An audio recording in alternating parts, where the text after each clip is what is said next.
All right, I am back, and I'm back for real this time. So I've been on a deload, and that's why it's really tough to post.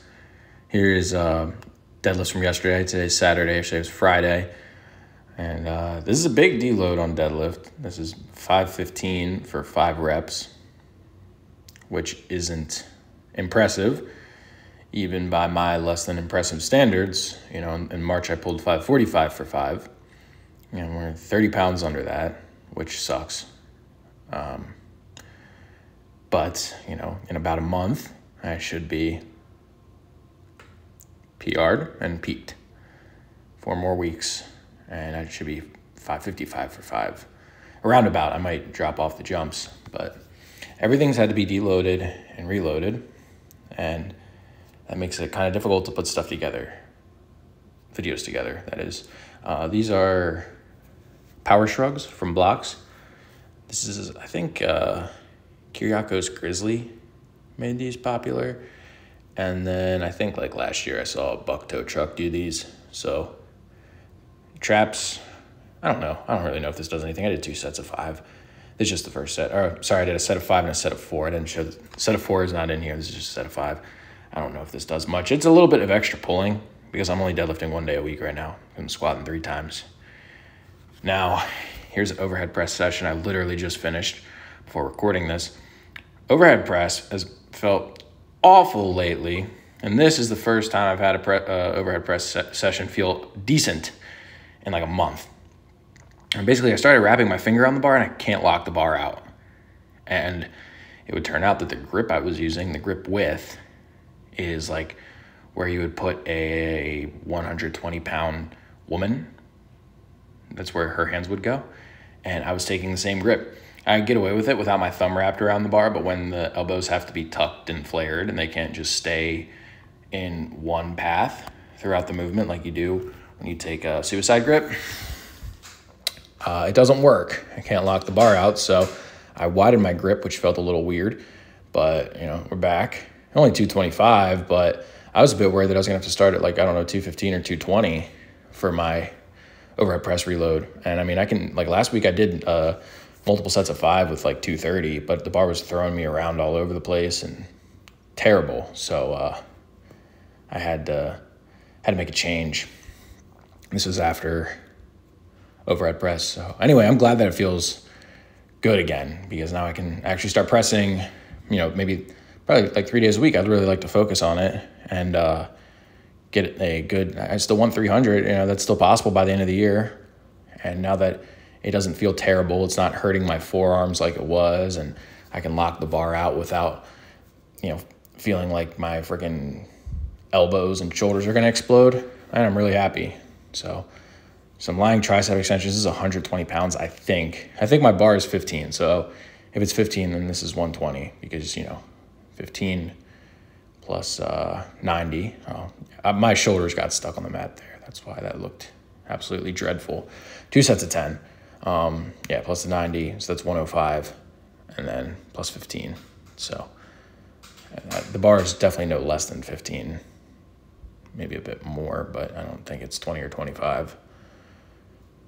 It'd be 18 if anything, but I've tried to put some videos out. I tried to record car talks, and my phone went through a bunch of issues. It's been deleting my videos, it ruined a clip of a squat set, so this will get up after I record the car talk. All right, what is up?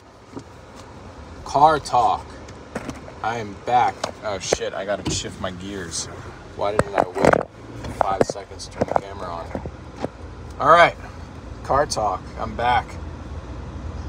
And I will be consistently uploading. I've tried to get this video out for the last week, but I've been having, I talked about it in the voiceover, I've been having issues with my phone storage. I recorded a car talk and I tried to put it in a video. I already recorded a voiceover over other training. And the car talk wouldn't go because the video wouldn't upload to iCloud for some reason.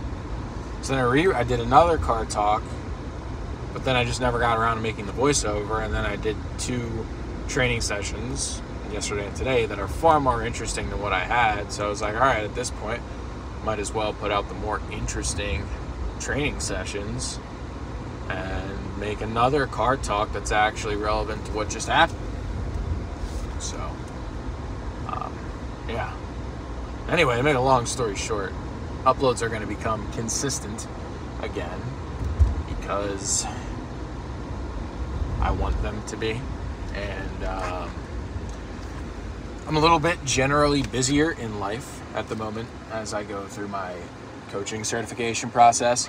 But seemingly, the more busy I get in life, the better my time management skills become. I don't know if anybody else... Oh, shit. I don't know if any of you guys watching this can relate. Oh, my God, that's obnoxious. Somebody told me a quote once where it's like, you want something done, give it to a busy person. That's true for me. I am a lazy SOB when I don't have a lot on my plate, I'll be honest. When I have more on my plate, I'm good at getting shit done. So I'll talk a little bit about training. So I had to deload I'm gonna freaking throw this phone. I had to deload everything. I didn't have to deload everything. I decided to deload everything. The deadlift needed to be reloaded. Man, I can't even think of the last deadlift clip I uploaded.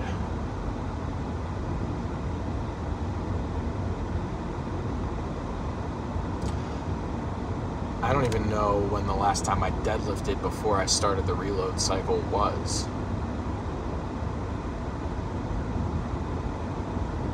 Oh, man. Anyway. So the deadlift had to be. I had to go back down and build my sets of 5 back up. Oh, my God. Because I'm far from peaked. And my deadlift has been garbage. Ever since, like, I don't know what day that was. It was like the 2nd week of March, I think. Maybe the 3rd week. And I still remember the day I pulled it. The day that I pulled a 545 for 5. It was a bit before I did the podcast with Storage Strength. I think it was like the Saturday before, and then we made the podcast that Sunday. So, yeah, that must have been toward like the end of March. 3rd week, maybe 2nd week of March. And then the next week I had to end the cycle because the deadlift already plateaued. And then I was lost. I didn't know what to do. Everything was starting to feel like shit at that point. And so the deadlift had to be reloaded. The squat, I've got to learn low bar. And so I basically have to start really, really light, what I consider to be light. Like I had to start under 4 plates and build my way back up. The other day I did 414.5 for 3 sets of 5. That's pretty light. And so I'm making like bigger jumps, squatting 3 times a week. Start uploading those, but that's really not that interesting. But so the squats had to be, deloaded and reloaded because I don't want to go back and forth between high bar and low bar. Then you're just not really getting good at any of them. It's the old Bruce Lee adage about if that foam falls one more time, I fear the man that's practiced one kick 1,000 times, not the man who's practiced 1,000 kicks one time. The same thing is true with the high and low bar squat. You're not really going to get too good at either of them if you do both. If you focus on one, then you're pretty good at it. And so I'm in a position where I've got to learn the low bar squat. And so that's what I've had to put my focus on. And, in order to actually learn the form, you gotta deload. And holy shit, man, if my phone falls all the time, I'll never be able to fucking make a car talk. That never used to happen.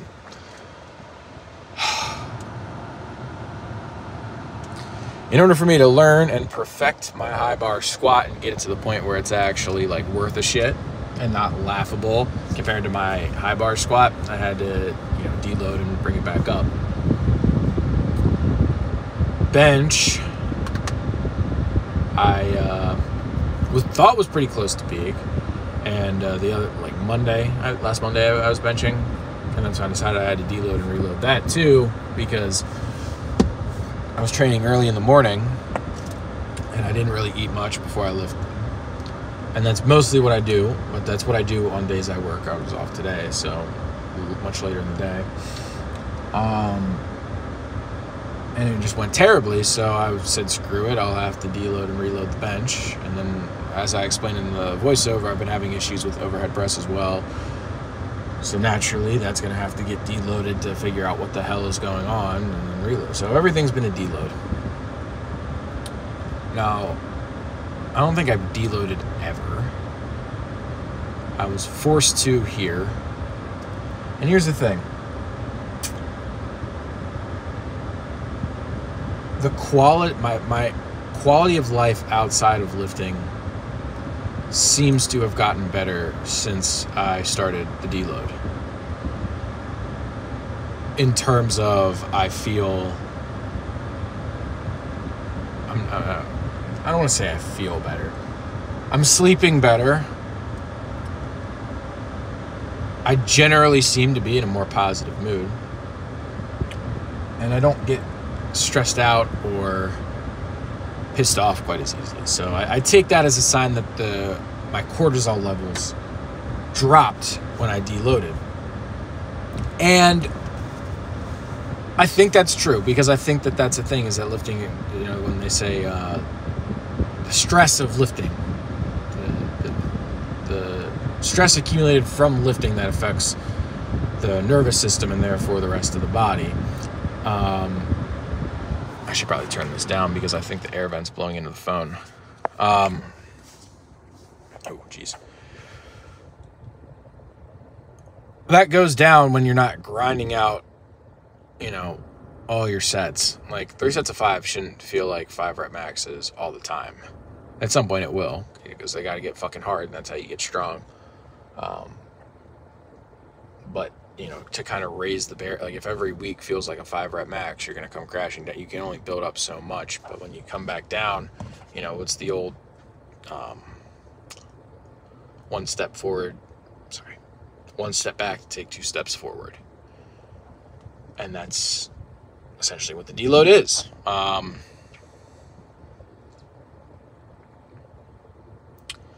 mean, and you know, you hear it from powerlifters all the time how shitty they feel, you know, after the meet. You know, the wear and tear on the body, the stress of peaking, and then a lot of them, like, you know, they don't even go back to barbell training after the meet at all. They go and they'll do other shit. You know, they take walks around the neighborhood, ride a bike.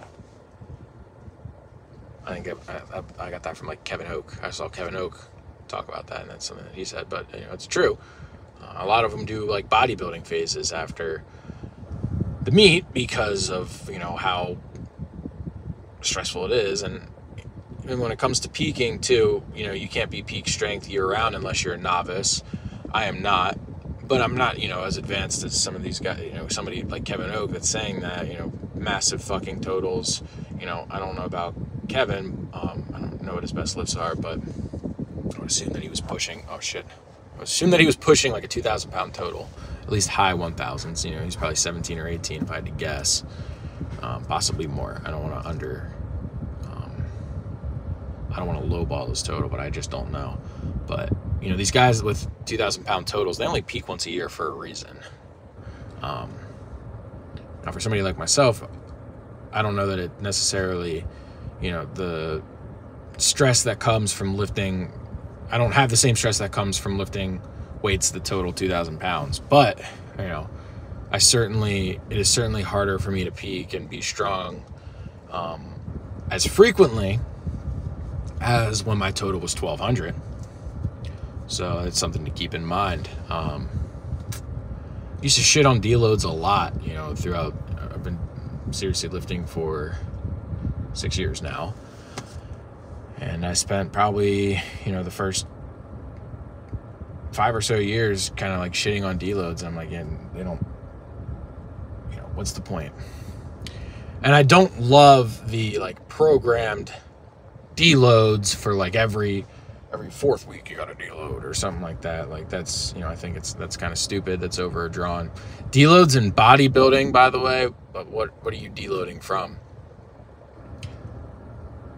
But when it comes to powerlifting and lifting for strength, barbell training, you can't have peaked lifts year-round unless you're a novice.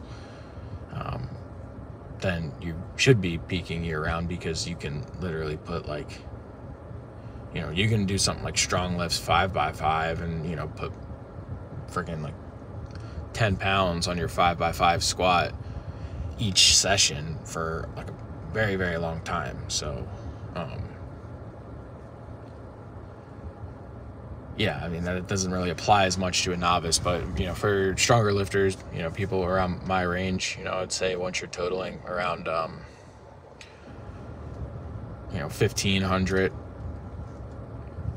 or more, you know, it certainly comes into play where it's like, you know,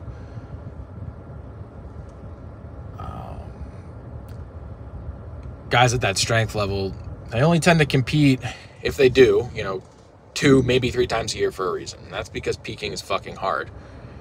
I'm sure if they could and if they had the desire, they'd compete 5 times a year, but it's just so much wear and tear on the body. So deloads are actually important, is the lesson that it took me 6 years to learn.